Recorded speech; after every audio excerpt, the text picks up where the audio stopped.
এটা হলো দীঘার জগন্নাথ ধাম। এটা নতুন সবে মাত্র হয়েছে। আর কিছুদিন আগে এটা আমাদের মুখ্যমন্ত্রী মমতা ব্যানার্জি উদ্বোধন করেছেন। আর এই জগন্নাথ ধাম দেখতে আমরা গেছিলাম অনেক রাতে, রাত 12:30টায় বাড়ি থেকে বেরিয়েছিলাম।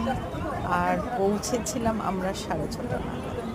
6:30টায় বেরিয়ে 6:30টায় পৌঁছে হোটেলে আমরা কিছুক্ষণ রেস্ট নিয়ে হোটেলের রুমে রেস্ট নিয়ে তারপরে রেডি হয়ে আমরা সন্ধেবেলায় এই জগন্নাথ ধাম দর্শনে বেরিয়েছি। অপূর্ব সুন্দর। দিনের বেলা বেরোতে পারতাম, কিন্তু এত রোদ ছিল, তাই জন্য আমরা দিনের বেলা বেরিয়ে আমরা রাতের বেলা সন্ধ্যেবেলায় বেরিয়েছিলাম। সন্ধ্যের এই লাইটের যে দৃশ্য, এগুলো আবার দিনের বেলায় কিন্তু দেখা যেত, তাই সন্ধ্যেবেলায় এসে আমরা খুব ভালোই করেছি। এত সুন্দর লাইটের জুতোটাই যদি না পায় কি পরে যাবে। খুব সুন্দর মন্দিরটা, দারুণ দেখতে। আপনারা চাইলে এই মন্দির দর্শন করে আসুন, খুব ভালো লাগবে।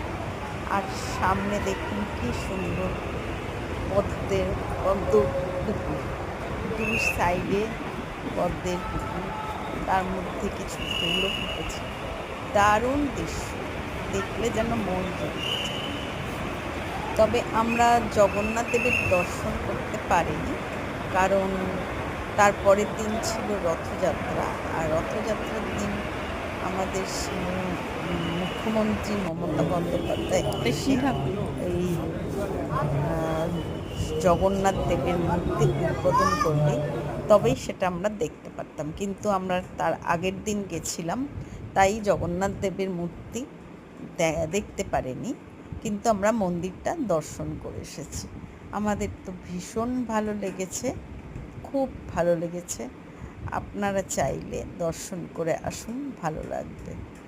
আর মন্দিরের এত সুন্দর ঝকঝকে, মানে জায়গাটা এত ঝকঝকে, এত সুন্দর, আমাদের কিন্তু ভীষণ ভালো লেগেছে। তাই আবার কখনো সুযোগ হলে, সুবিধা হলে আবার জগন্নাথ দেবকে দেখতে যাব।